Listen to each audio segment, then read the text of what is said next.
ज़बरदस्ती नहीं कर सकते, तो यहाँ लड़के ने दूसरी शादी कर ली।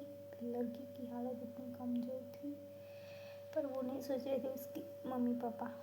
फिर लड़की गांव उसकी ससुराल गई तो उसको पता चला कि उसकी शादी सच में हो गई है। उसको बहुत मारा पीटा और गांव से निकाल दिया गया। फिर पुलिस स्टेशन ले गए, उसको लिखवाया गया। मतलब जो लड़की 3 साल से उसके ससुराल में रही, उसको एक ही दिन में निकाल दिया गया और 7 दिन के अंदर ही वो लड़की की दूसरी शादी कर दी गई। फिर भी उसने कुछ भी नहीं किया, उसके मम्मी पापा भी कुछ नहीं कर सके। लड़की इतना परेशान थी, तो सब सोच रहे थे कि इसको मतलब कुछ हो गया। किसी से बात नहीं करती थी, खाना नहीं खाती थी, तो बाल भी नहीं बनाती थी। तो सब उसके लिए तांत्रिक के पास ले गए। 1 मंथ तक तांत्रिक के पास ले गए। फिर उसके लिए लड़का देखा, तो जिस लड़के को दिखाया गया वो लड़का किसी उसकी मासी की लड़की के साथ ही उसका मतलब कुछ चक्कर चल रहा था, तो उसने मना कर दिया। फिर दूसरी जगह दिखाया गया लड़का, तो उसका हस्बैंड का फ्रेंड ही था, तो उसने भी मना कर दिया। ऐसे मना करती रही थी। उसकी माँ से बोल रही थी, उसको डांट रही थी, बोला तुझे शादी करनी है, और उसकी मम्मी पापा उधर छोड़ के चली थी। फिर लड़की सोच रही थी कि शादी में इससे नहीं कर सकती, क्योंकि वो अपने हस्बैंड से बहुत प्यार करती थी।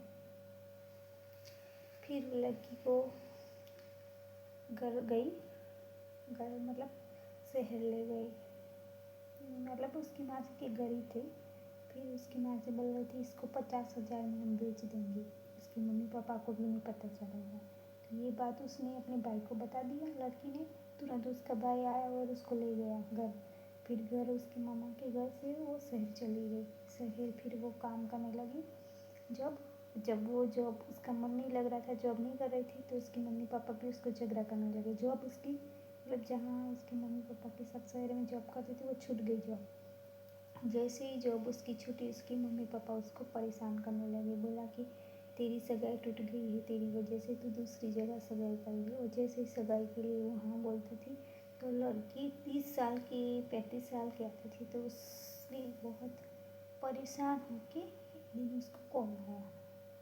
10 दिन रूम पे रही, फिर भी उसने परेशान कर रहे थे कि तू किसी काम की नहीं, तुम मर जा, दवाई पी ले, ये पी ले, ये पी ले।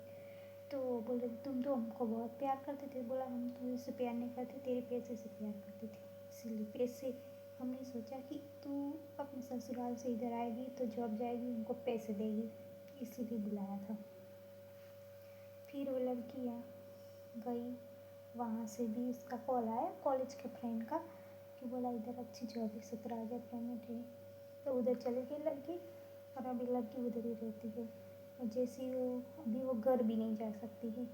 जैसे कि वो घर जाती है तो उसके मम्मी पापा 10 दिन तक नहीं रुकने देते। और वो जो लड़का था उसने तो दूसरी शादी भी कर दिया, अपनी दूसरी बीबी के साथ अच्छे से रहने लगा, फ़ोटो वीडियो बना के रहने लगा। पहले वो लड़की अपने हस्बैंड का दूसरी लड़की के साथ फ़ोटो भी नहीं देख सकती थी। फिर उसको भी इतने सारे तांत्रिक के पास ले गए। फिर उसने वो सोच लिया कि अब मेरी लव स्टोरी ख़त्म हो गई। ऐसे मतलब गुजरात में ऐसे होता है कि सगाई करते हैं, 4 साल 5 साल रखते हैं, फिर भी सगाई तोड़ देते कुछ रीजन की वजह से। मतलब जो जिस लड़की ने इतने 3 साल तक इंतज़ार किया, जिसका उसका घर भी नहीं बनाया था, वो उससे ज़्यादा पढ़ी लिखी थी, फिर भी उसने सगाई मतलब लड़के से किया, उस पर इतना भरोसा किया। और उसके मम्मी पापा लालची, सोचा कि दूसरी जगह जाएगी तो उसको मतलब दहेज मिलेगा, ये मिलेगा। दहेज की वजह से मतलब उसने दूसरी शादी कर ली, और वो लड़की अभी भी शादी नहीं कर पा रही है। मतलब ये उसके दिमाग में घुस गया, अगर वो सगाई करेगी, शादी करेगी, जैसे उसके हस्बैंड ने छोड़ दिया वैसे दूसरा भी छोड़ देगा। किसी से प्यार भी नहीं किया था, गुमसुम रहती है।